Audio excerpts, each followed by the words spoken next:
Question, please wait for the microphone so everybody can comfortably hear. People think they're loud enough and they're not loud enough for some of our ears. So we're Zoom, right? So the microphone will be brought around to you. And also, for those of you who are enjoying beverages in the gathering place, please don't throw away the heavy plastic cups. We wash them in the dishwasher and reuse them. So you can just put them back on the table.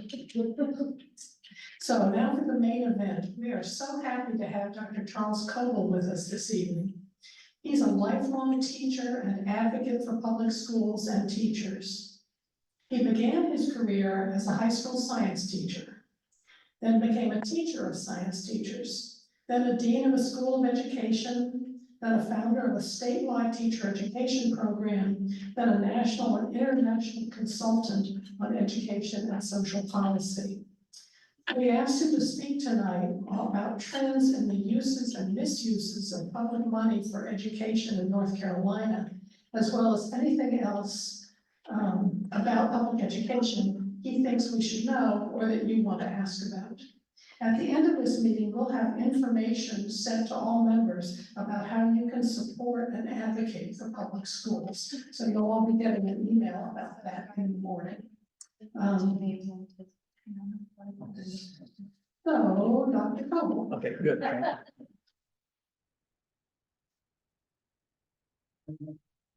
I'm glad to be in the county that actually voted higher than Orange County. I'm sure this Democratic Club has to be the reason for that. I've never heard of a Democratic club. What is that? Is this an excuse to get together and drink?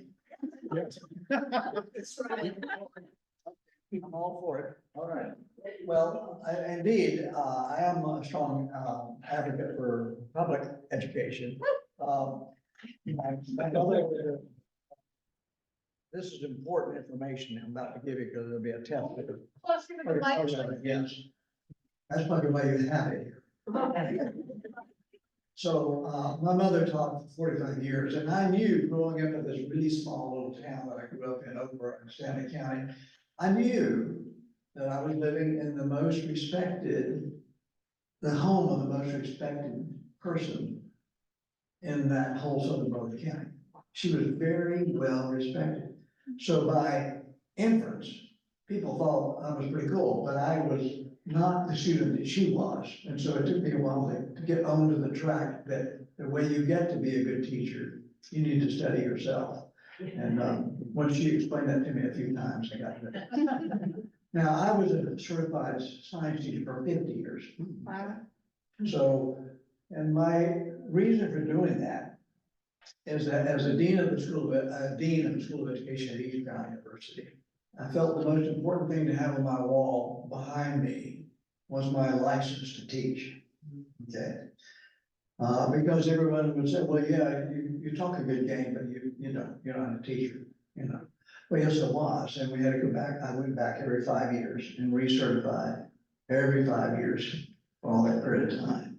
So it's just a real strong calling, I think, for me to think about public education and feel, as you do, aggrieved by what is happening right now. Let's go to the first slide, okay? So here's a part of the Constitution that the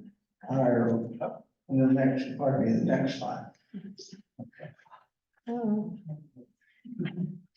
There is a next slide, I promise. Yeah, no, I just, sometimes it gets, uh-oh. it just takes more. There we go. All right, here it is. Here's that.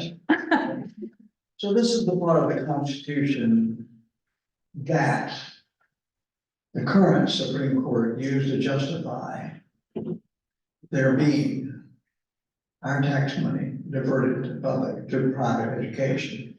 However, the next slide, Sherry. Okay.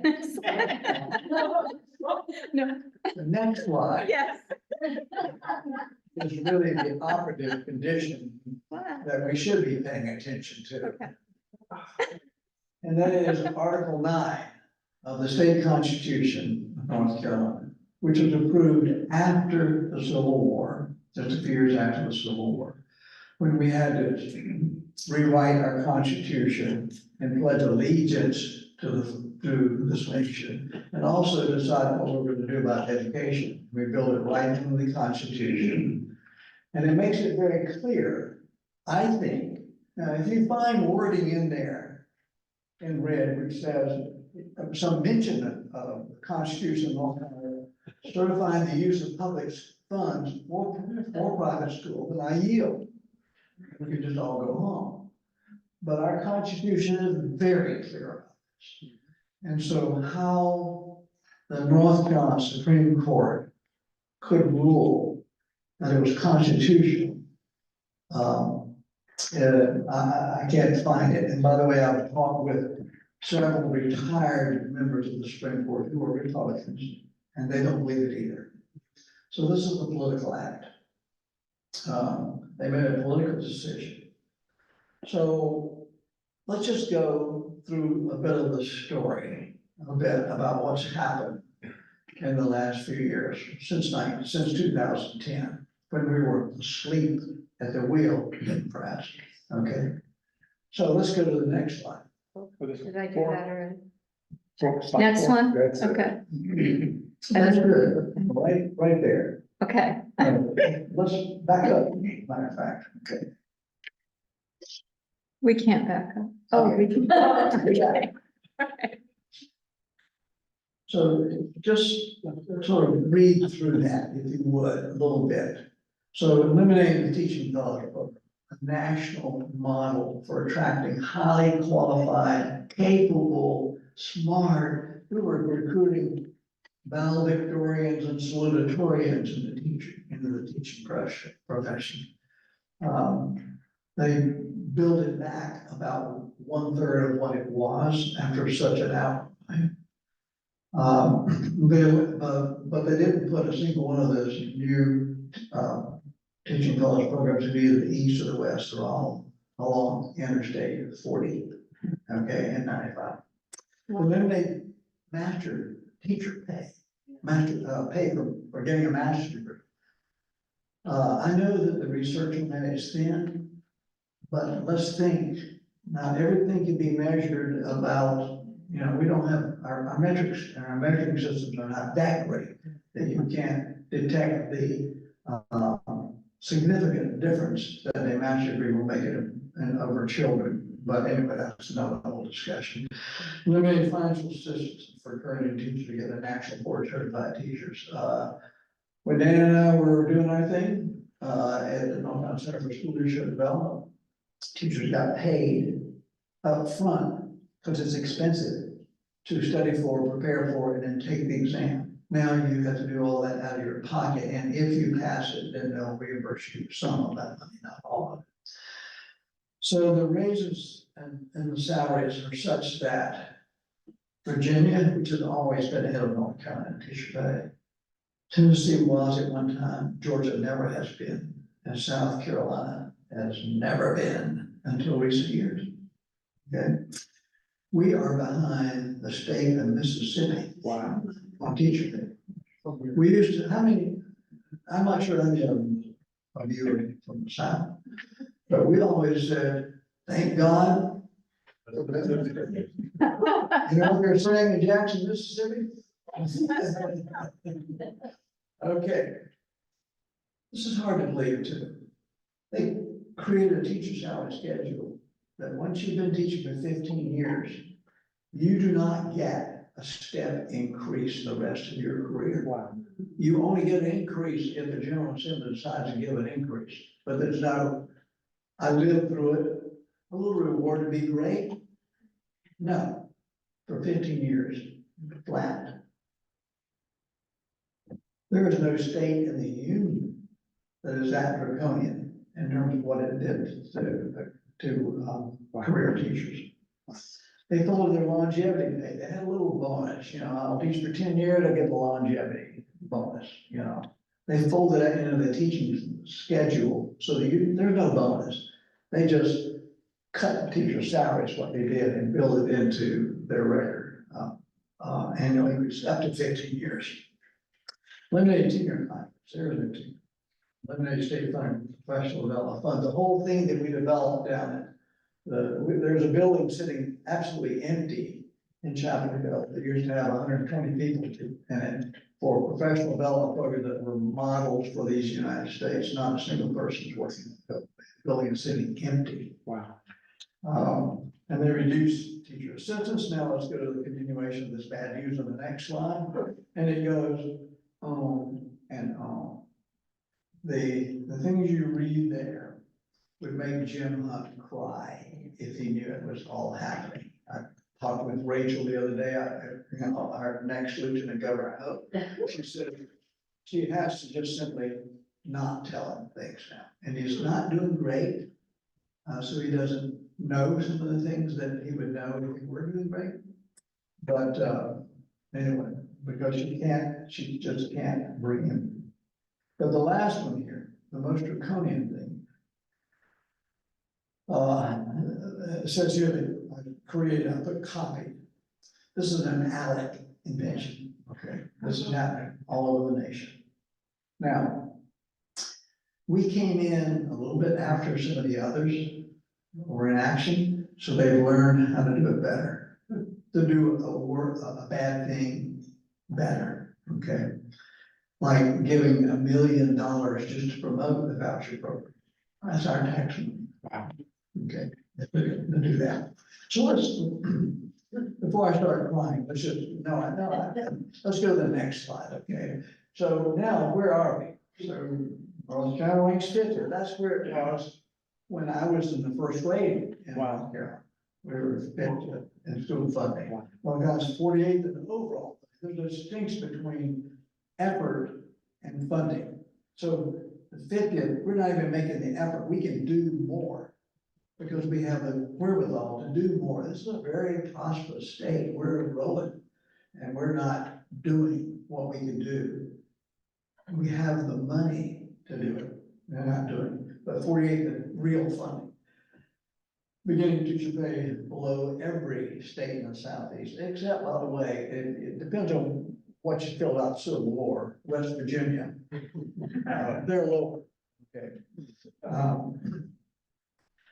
So $12,000 below the national average. That sound right? $12,000. Veteran teachers have no step increase, I've already mentioned that. But yet the cry is that, well, the public schools in North Carolina are not doing well. I'm not even going to get into it, but I just summarized it at the bottom. And there's verifiable data, and somebody was in the newspaper today, the governor talked about it, that we're at or near average. And so we're right up there with one of the Midwest states in terms of we're not where Connecticut is, we're not where Mass is, we're not where Maine is, okay? We're not where Minnesota is. But we're above a lot of states, most all the states in the Southeast, okay? So I hate to just pass that over. There's a lot to talk about that, but that's not tonight's discussion. So let's go to the next. So these two bills were passed, okay? Now, we in North Carolina, if you've lived here a few years, we started the opportunity scholarships to provide mainly poor Black people an option because the schools are not serving them well. There's certainly some justification for concern, but then rather than investing in and improving the public schools, I just take the money and put it over here. I don't think there was a Democrat naive enough to think that's where it was going to stop. Okay, that was just getting in the door. Okay, and this year is the real true colors of what actually happened. So where we are, of course, you know it, that the vouchers are in place in North Carolina are now universal. No matter how rich you are eligible. And so I'm going to show you what we know about some states who are ahead of us. That is, they implemented similar laws before that. So let's go to the next slide. Okay. Okay. So $7,684 is estimated first year. average from state funds across the state. So the state is gonna provide scholarships for students in private schools, over $2,300 less than that. So where does that difference go to? Well, let's just say this. We know that if the student walks out of this school, and goes over to that private school, that doesn't mean the light bill is any cheaper. You can't let off the janitor, you know, you're still gonna have the school buses, you're gonna have the cafeteria staff, principal, so on and so forth. So maybe they'll leave $2,300 behind. No. They just cut it. The school loses it all. Okay, so where's the other $2,300? It's helping pay for the very thing that we don't want to have happen, okay? So, well, you know this too, for a student already attending a private school, they now are at the trough taking the money. I mean, I don't know, I think if I were already at the point where I were sending our children to a private school, and now the state's gonna give me this money, I'd probably take it. And that's what's happening en masse in the state right now. So the amount of state provided for the education of that student would increase and has increased for all those people that are in private school. Their gift from the state has gone from 0 to $5,320 of our tax revenues. Okay, for the thousands and thousands of students that are in private schools. Now, this next slide, the fiscal impact, this is such a confusing one because I did not know how to actually manipulate the computer well enough to make this make more sense. But the change in state funding is anticipated, it's going to exceed this. The public schools in North County are going to have over 203 million funds less in this coming year than they had this past year. Okay. So we're already 50. I don't know where minus 50 is, you know, but it's going to get low and support for public education. So there's a lot to talk about in this slide, but we don't have to. So I'm gonna go to the county impact. Okay, On that. yeah. Before we get to county impact, that last slide. Yeah. What I think you're saying, You want to go back? if the state is subsidizing private education to the tune of $5,300 for every student, $5,400, you know, to round up, for every student in a private school. Is that what I'm hearing? That's the bottom line. So, okay, and now, and it's also the potential subject of a court challenge given North Carolina state constitution. I think this is worth thinking about.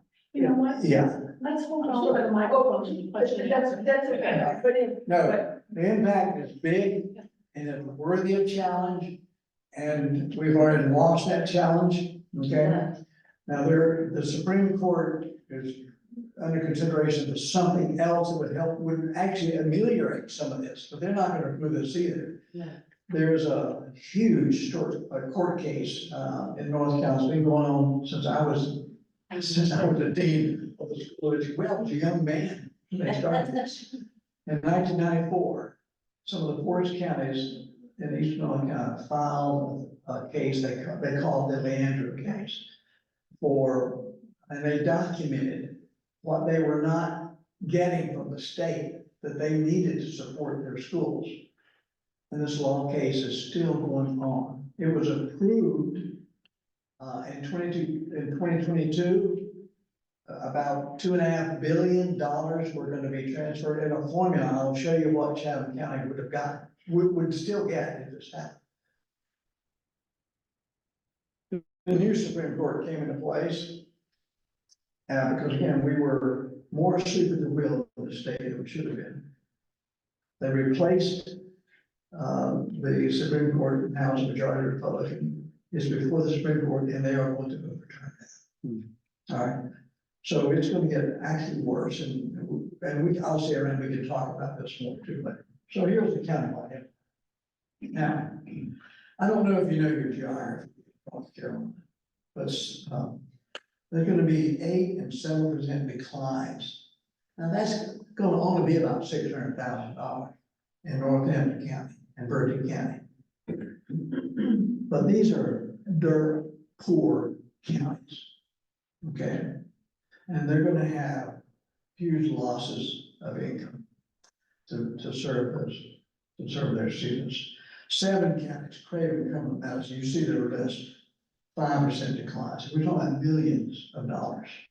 6 counties. I just want you to kind of take a look at it. If you know your geography, it's not till you get down to 16 counties are gonna lose, 3% decline.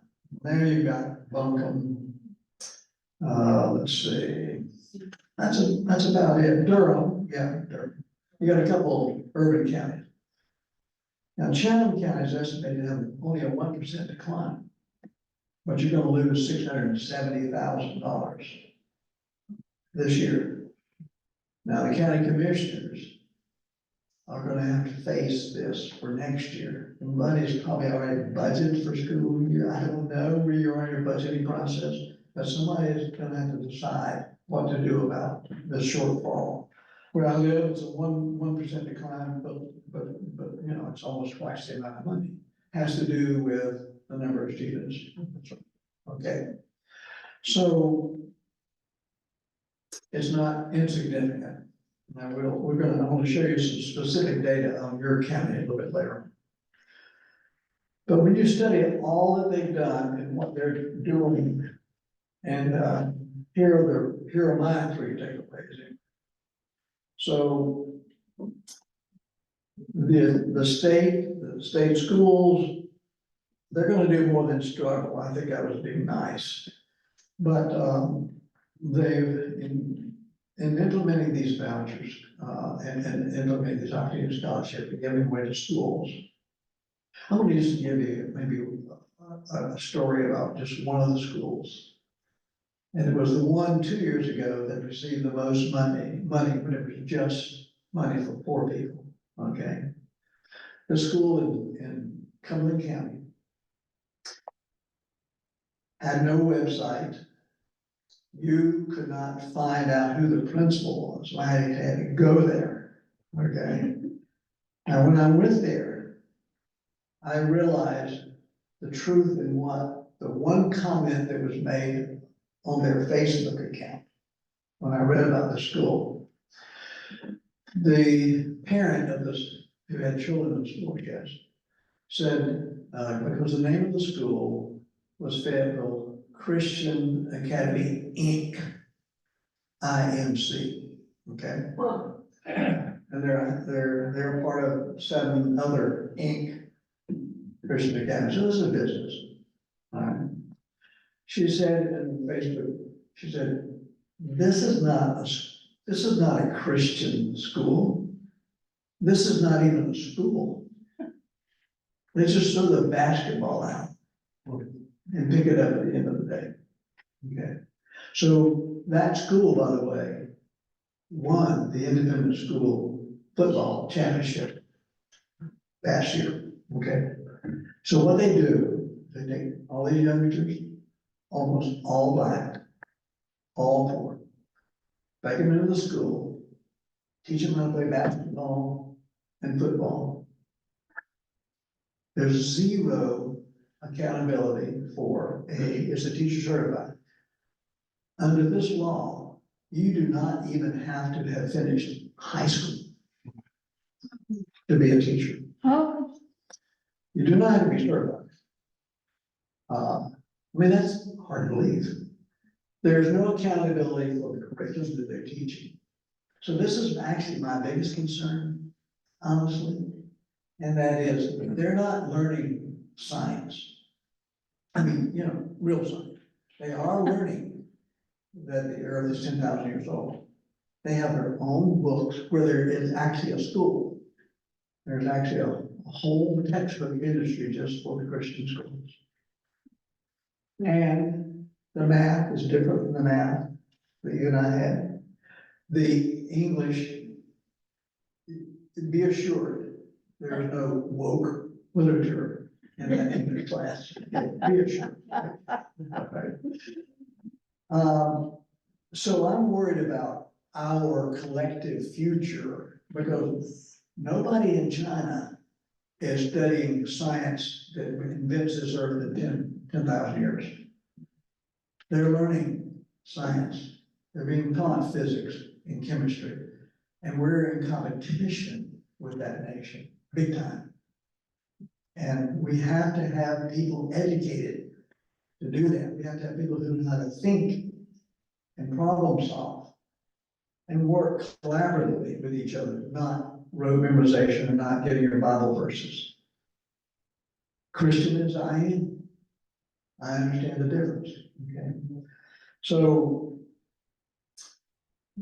the second point we've already talked about, tuitions going to people who a majority of this money will go to people this year, if it's true as it is in other states, to people who already have their kids in private schools. And the skyrocketing cost. Right now, Katie Hobbs, no, not Katie Hobbs, the governor of, Arizona, what's her name? All right, it is Katie Hobbs, okay. All right, she's in a dogfight. They are, close to $800 million in debt. The cost for vouchers in the state of Arizona is about $800 million. Wow. And the Republicans are denying there's any connection between the voucher program and the debt, which is about to bankrupt the state. And her opponent is running against her for fiscal mismanagement. Of course, there's a lot of things about all that I don't understand. Okay, so it's projected to cost $50 million next year. And they don't even have the budget approved for that.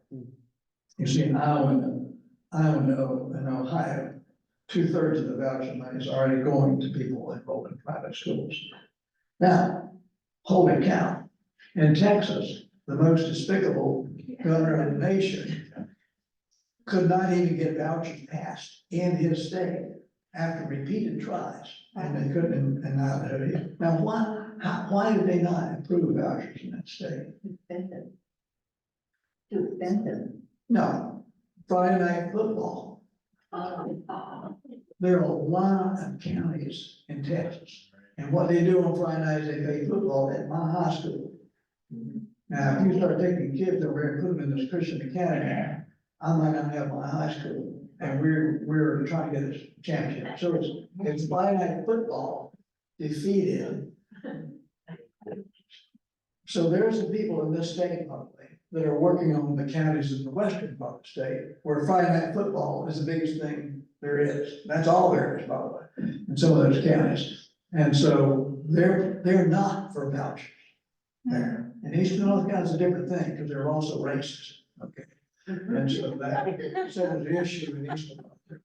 Look, I'm a North Carolinian, so I can say it like it is.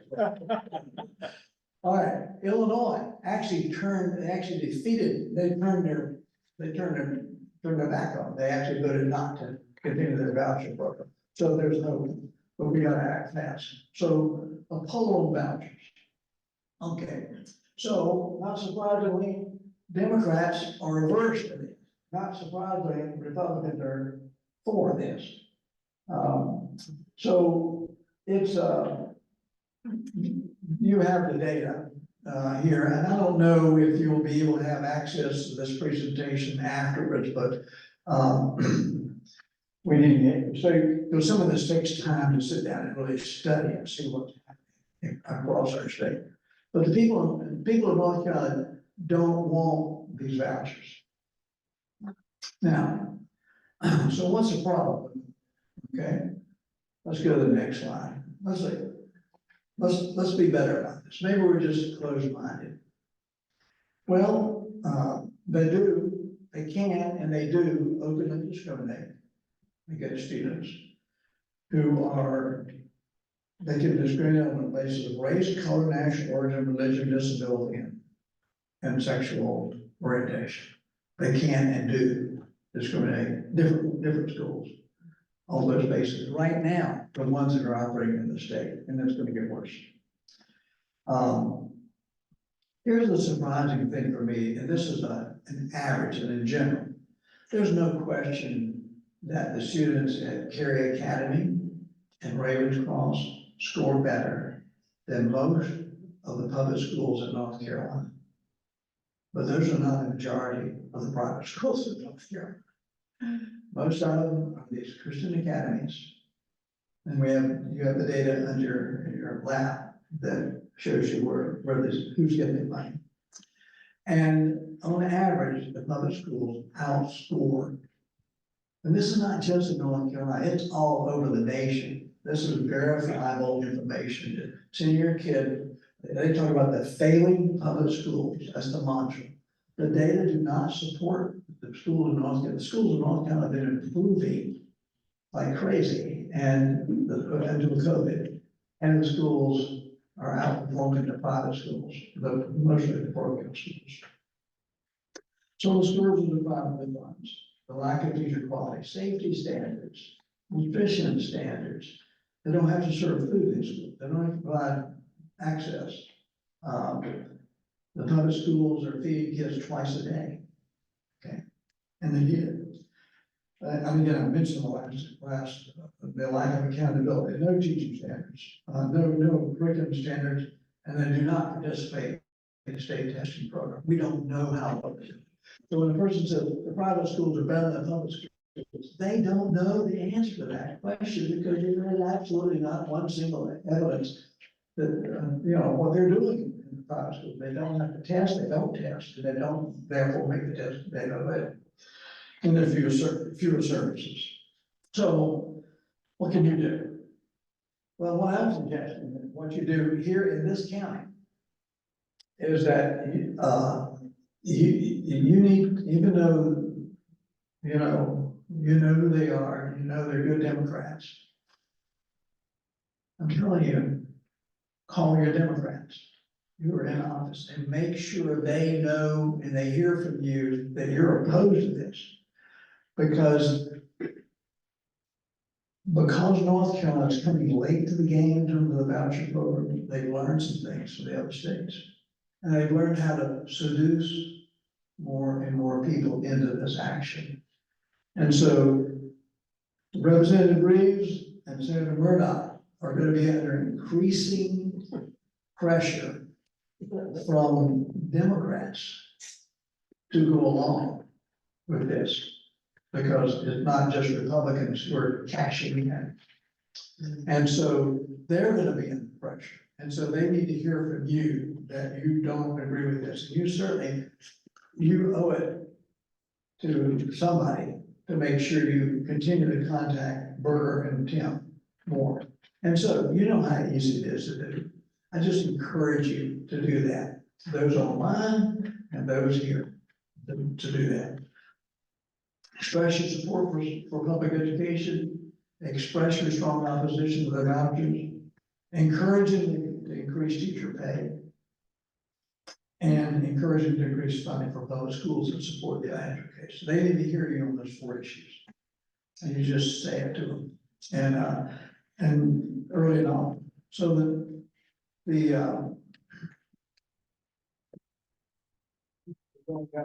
Sorry.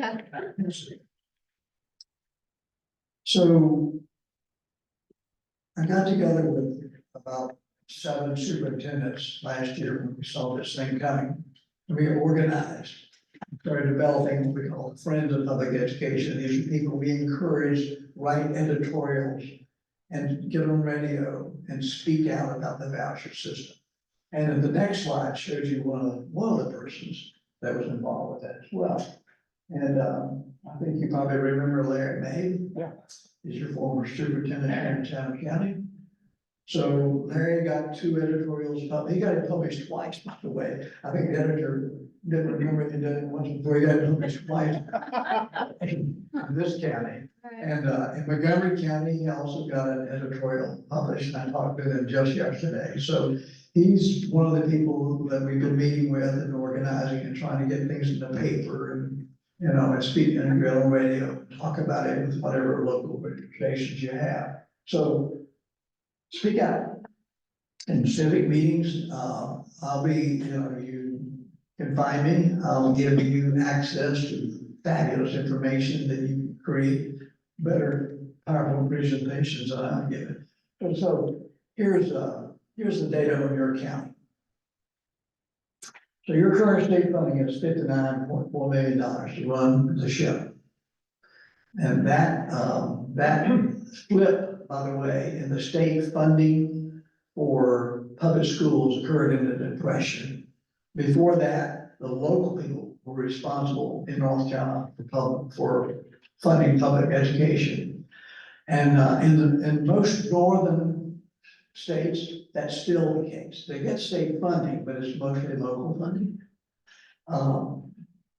But our state was broke, and so the state stepped in and picked up the funding, and the local school systems started doing other things for public schools. So if that were fully funded, this county should be getting on verifiable information that's commonly known about what you really need to run a quality public school. You should be getting $78 million. That's what the Andrew settlement would do for this county. You would move from 6,000, well, you know, near the bottom of the nation, to 8,000. Not great compared to some states, but a whole lot better. And those are the people, and here's the things that would fund: 69 additional teachers, teacher assistants, psychologists, counselors, social workers, nurses, and bus drivers. That's what's happening. Every county had to lay out specifically how that money and justify it. Wow. And this could be what would happen in your county if they settle. Now, that's not vouchers. So there are two things going on: the voucher program and the Andrew case. Okay. So it makes a significant difference in this county if this would happen. And by the way, we have these, if you know people in other counties, we have similar charts made up for 100 counties in North Carolina. Okay, plus some city districts like Burlington and Chapel. The other thing I would encourage you to do is really stay informed.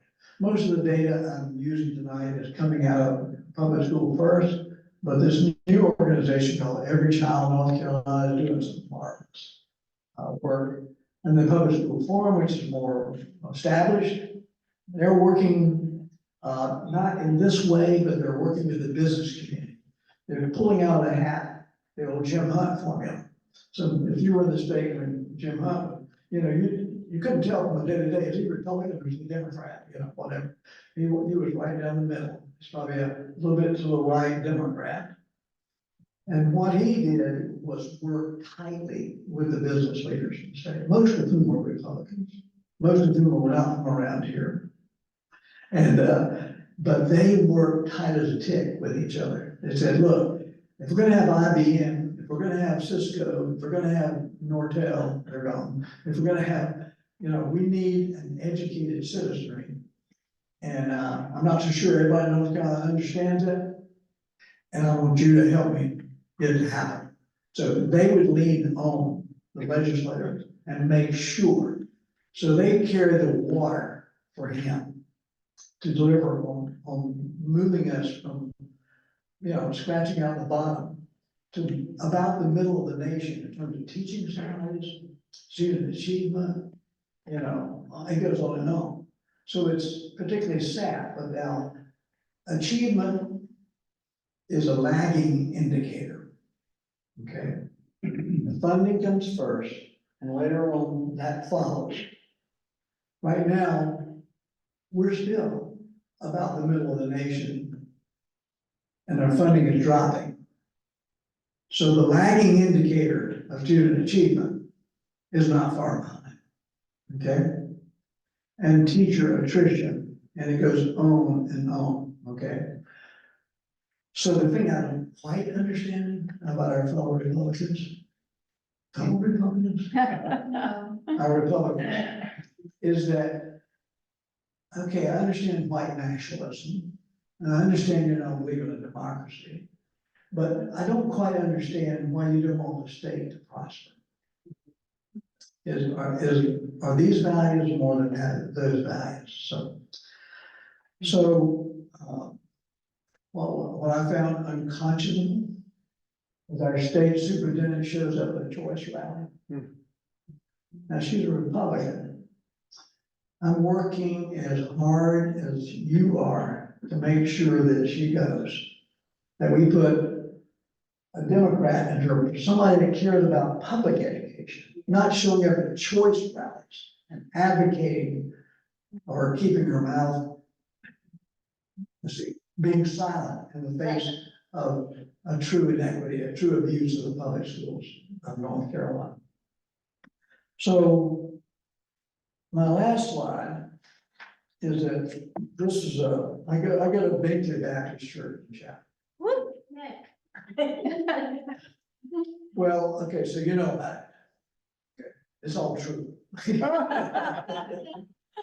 And so it's a very progressive. We've been thrown out of every conventional Baptist organization there is. So we had to find other places like us, and we formed a new alliance for Baptists, if you will. So my job there is two things. I carry our Earth Ministries work and I carry our public education work. So this is the banner that we held out in front of the church. We've had two big rallies at the church, bringing some of these organizations I showed you on the previous page to the church. And you can do that immediately. I don't know if you can do that at Washington Baptist Church down where you go. But this I strongly believe in. And Thomas Jefferson knew it. President Monroe knew it. So this is not my words, but their words. The teachers of public education equal democracy. A democracy will not stand unless we have public education. And we can have a whole conversation about why I say that, but I think you are smart people and you know that probably better than I do. But it needs to be held up. So, unless that happens, a lot of things are going to happen to us that we don't like. So let me just go to the last page. Now, what I've been talking about tonight, is a fast moving train in North Carolina. Okay, just yesterday, our governor had a editorial in the USA Today. Okay, along with the governor of West Virginia, the only state that's worse off than we are. Okay?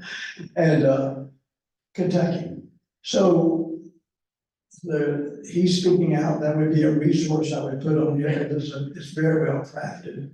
The North Carolina Democratic Party under our new fireball. Good God Almighty. She's amazing, isn't she?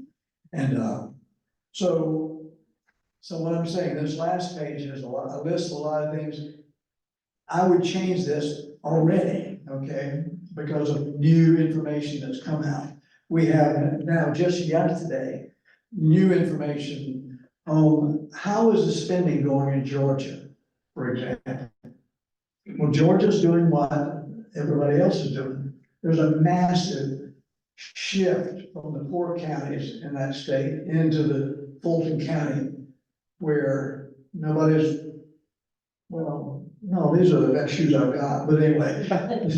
Anyway, so the idea is that a big shift in wealth going in that county, and we got some new data coming out of, let's see, where is it, some other state.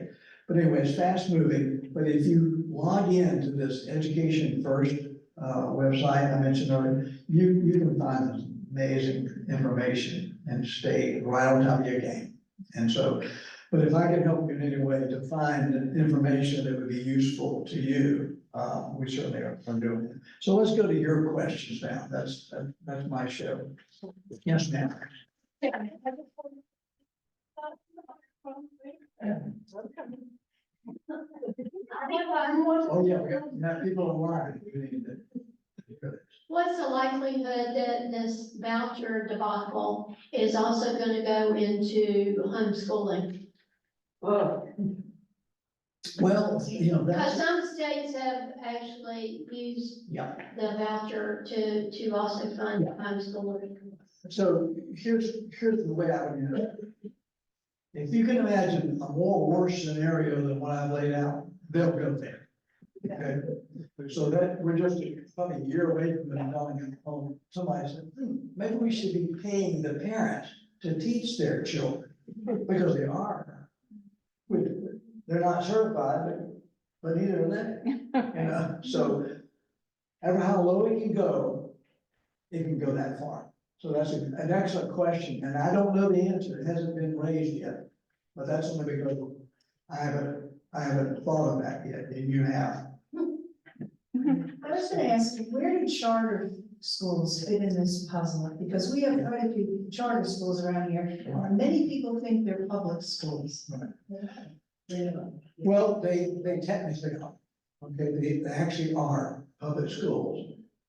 They're unregulated and not as accountable, and are relieved of many of the expectations that we would have in the public schools, but they are public schools.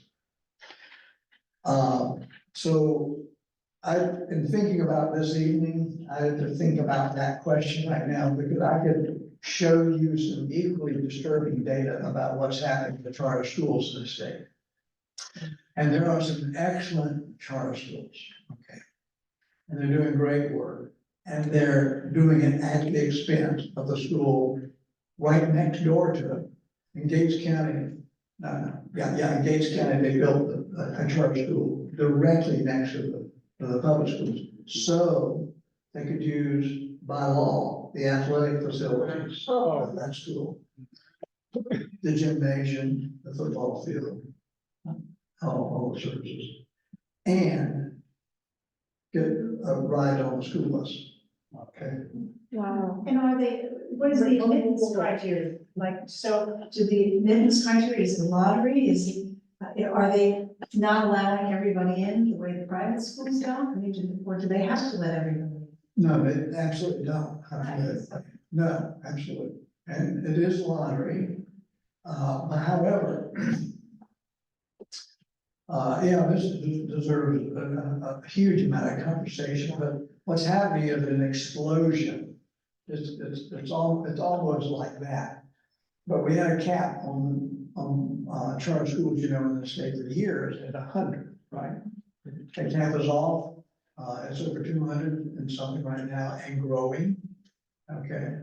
And very few have been closed down. And there's a lot of issues around charter schools. I would suspect that that's deserving of another whole program. There's so much information about that, where, what, how, who, the funding model, this sort of thing. But it is coming at the expense of the public schools. They take all the money that this child had, move it over there, but don't provide the level of services the school provides.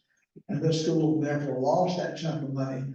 So you combine the charters and the private schools, and it's a double whammy on public education. And we gotta move fast in this, we gotta show a lot of resistance, because again, once this is in place for several years, and people are beholding and expecting that, it's gonna be very hard for your representatives to turn their back on any of them. Yeah, I'm wondering, what more do you think the Democratic Party of North Carolina should be doing? Because frankly, it's mostly national, but all the political emails that I get are all about, send us $3, we need your help on $5. And I keep sending back messages saying, give me as a citizen something to work with to help address some of these very issues. So who should be doing more? Not just us individually, but what are the groups that should be addressing this? Yeah. Well, okay, if you know the history of the Democratic Party in this state. We get riled up, elect somebody, and then turn the lights out. Okay, we've not been a party in action. I think, what's our new Anderson, President? Clayton. What's Clayton's goal? To change that. We won't turn the lights down. So the short answer is, yes, the Democratic Party needs to be doing more in that. She's taking a really bankrupt organization, trying to build a real Democratic Party in the state. I love Jim. I love Roy Cooper. But what he didn't do, and what he's done minimally, is build the Democratic Party. They get themselves elected. They don't work for the party, okay? In other states, it's a little different model. And there's a history of why that's true in our state. About why it is that the governor can win, but yet the party sort of loses or closes up shop and doesn't do business.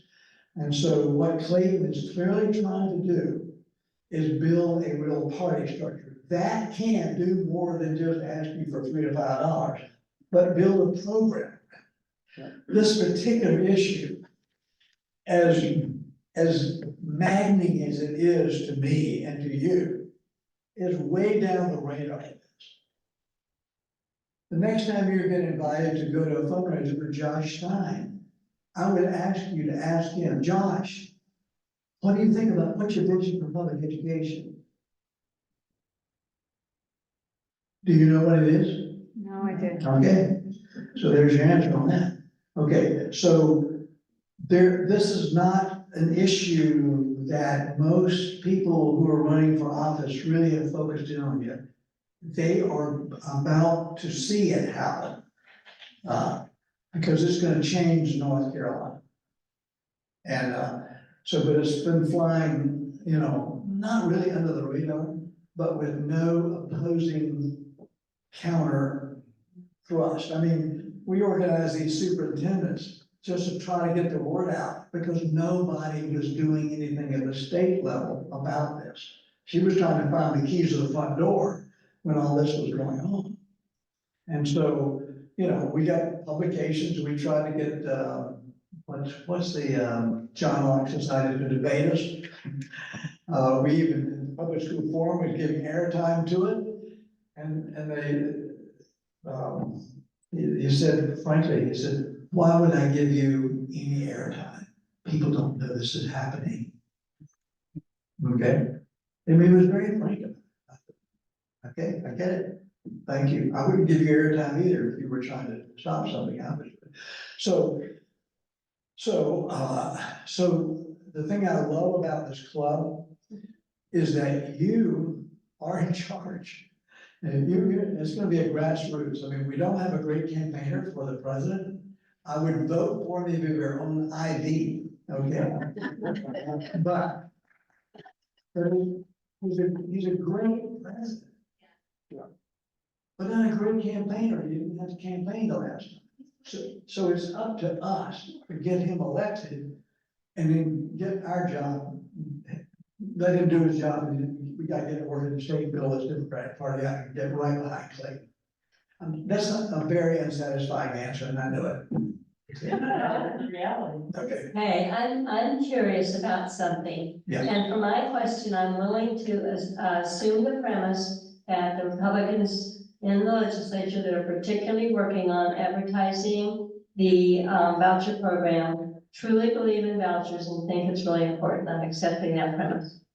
Now, what's the other motivation that's making them want to really get a lot of people to accept the vouchers and a lot of people to do this and spend a lot of money on advertising it, Yeah. when that's gonna be their downfall because the state's gonna end up spending too much money and people are gonna start noticing? To me, that seems like that would be against well, their interest. if you had that last, is it possible to get that very last slide up there, because there's something on that that you point out. Okay. It's Yeah. possible. No, it's awesome. All things are possible. Yeah, okay, now we're gonna see how your skill set is. This one, yeah, No. is that it? Yeah, thank you. Back, sure. I think Sherry was trying to work the crowd. That's good. Go back one slide. Let's not even go back. for some reason. Does not equal. Right. So Okay, what if we- if we ever get to this, who's complaining? Yeah, it doesn't seem, if you look at this. So in astronomy, I used to teach astronomy. When you look at a very faint star, you can't see it. Because what do you have in the middle of your eye? A hole. Okay, so to see a faint thing, you have to look to the side. You have to have what you call averted vision. To answer your question, you have to think, well, that doesn't make sense. So what does make sense for them to choose to do that kind of activity? Share the slide. And so don't worry about the slide. So We can put it up. okay, so you notice on that slide, I had what, teachers for public education, equal democracy, and I had some words on the side. They were in red, and I did not point out what they were. So that's assuming you want democracy. Yeah. If you don't want democracy, the thing you do first is take down public education. That's exactly what Hitler did, and that's exactly what every other dictator did. Hirohito in Japan put in military schools. They got rid of public education. Because you can't indoctrinate, you can't control, you can't manipulate, and you can't continue to run your white Christian nationalist game on the people of the state and throw a few shekels to the Jewish school or the Islamic school, just so you can look like, oh, we're diverse. No, look at the data on who's getting this money. Okay, where that money's going and what schools are getting the money, and then where is it going? So I know this is gonna sound like fake news, but there really is an insurrection underway in our nation. And public schools are in the middle of it. Okay, so it's a serious game that they're playing. Yes, ma'am. What about segregation of schools? Where are we with integration? What is the impact? Yeah. So what we have successfully done, not us, but the other side has successfully done. They successfully managed to make it legal to operate segregated schools. And and do away with those kind of, woke ideas. And so we have no protection for segregation or desegregation. I was working in Charlotte and during Swan versus Board of Education. And when you fear for your life. Now, fortunately, we had no critical incidents, but there was a lot of energy put in the South and in this state in particular to desegregate the schools. So we're now more segregated at Charlotte than it was when I was involved in trying to desegregate the schools. It's more segregated than it was there. And so, and we have no relief from the North Carolina Supreme Court and certainly not from this Supreme Court of the United States of America. Yes, ma'am. I have two questions. First one is probably easier than the second one. First one is what's happening to those children who used to qualify for Public Law 99-452, i.e. mainstreaming of children with learning differences and disabilities in all of this mess. And then the second is what is the aggregate of big business in North Carolina? You mentioned former Governor Hunt and his collaboration. what's happening in that realm, since we are Yeah. bursting at the seams with people moving in here with the big types of corporations. Right. Okay, so to the first question, they will be disproportionately aggregated in the public schools to be taught with the least number of dollars they've had in anybody's entire career. Okay, so that's what will happen there. Okay, the second thing is to your point. I mentioned the public school forum a minute ago. So Marianne Wolf, who lives in Chapel Hill, is executive director of that organization. So I met with Marianne about 4 months ago and asked her basically that question.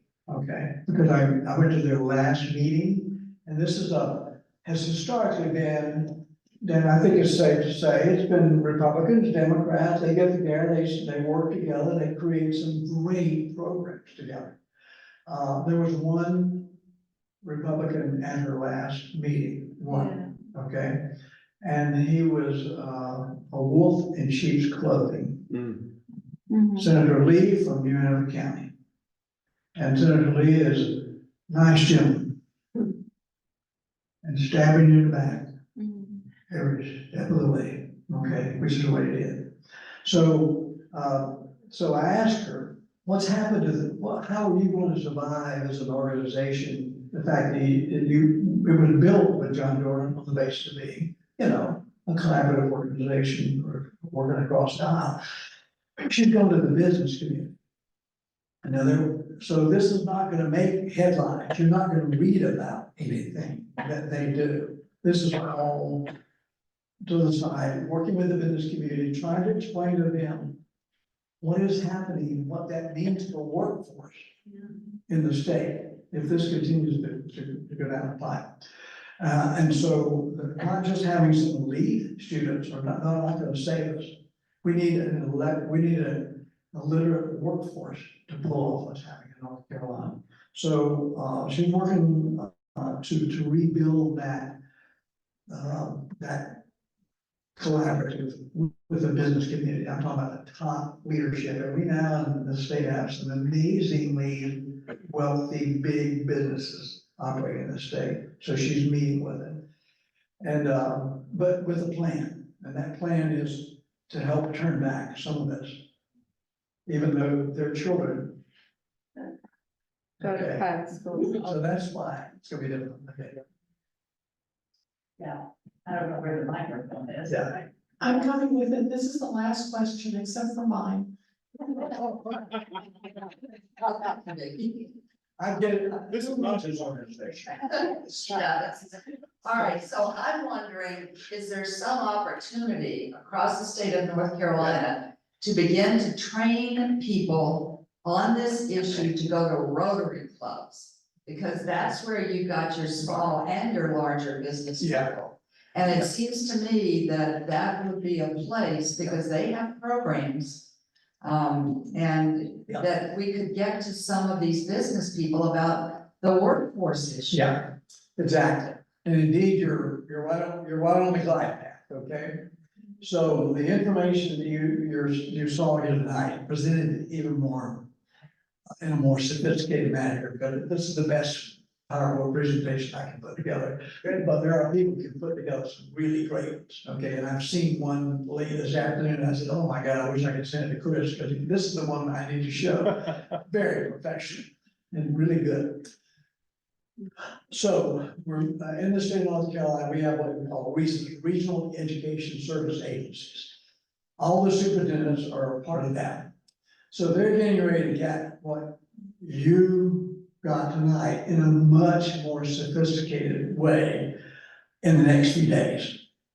And they will have that to, they can just take off the title page, put their name on it and go. And instead of Chatham County on the little chart I had, we have that for every single county. They just insert that slide and off they go.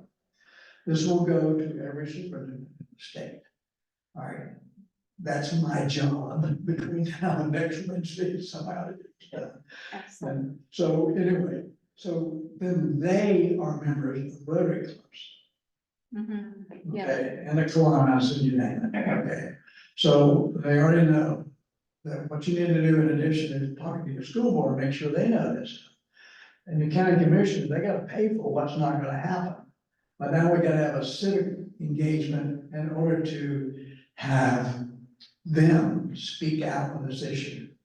And, so I don't know how all that's gonna go, because that's the plan, you know? But in some of the counties, you know, they're in hostile territory. And their jobs are to keep their jobs, you know, first. And then, but none of them are unaligned with the concern, all of them. I have to pay the price and try to lead their schools in the face of this, so they're on board. So the idea is to organize them, get them the data, get them to get out there and get the talk. Now, and the other thing is any way that you can share this with anybody in any other county, do it. If you need anything, I'm gonna send you this fancy dancy PowerPoint presentation, which I didn't have tonight, so that you can have it and spread the word. I mean, so if we quit acting like Democrats and actually get organized, and really get into your soul that there really is an insurrection underway in the United States of America. People want to overthrow this form of government, and they're heavy into that business. Now, you and I don't want that to happen.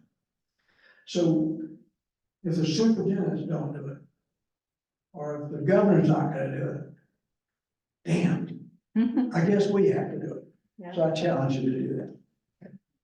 But yeah, I just wanted to say that we will tomorrow send out an email just to use this energy, and we can include the current slides that we have and the links to the Chatham-specific education advocacy groups to everybody who's a member of the club. If you're not a member, but you want to get that, if you'll come see me afterwards, I'll get your email address. And then this presentation will be linked on our website in a couple of days, because it's a volunteer who links it up there. And then usually what we do is the first of the next month, we do a follow-up. So anything that we don't have now, but that you can send us, we will do that too. And my question is, would you like to say who your recommendation is to vote for? Oh, superintendent? fantastic question. Really good. who would you? Mo. I vote for Mo. Would you? Okay, good to know. Mo Green. That's what I voted for. He's knowledgeable, he knows what he's doing, he's done it. He's been leader of the Greensboro City Schools. Everything I've heard about him is good. He stepped in Leslie Winter's place when she stepped out of Zeesman Films Foundation. Did a great job, and she's endorsed him, and I've talked with her specifically about that. And so I just think we gotta, that's where, that's who has my money and my soul, is vote. Okay. Thank you. So everybody in this room can do something tonight or tomorrow or the day after. Yeah, Choose I what. really do get in touch with your legislator. Great, that's great.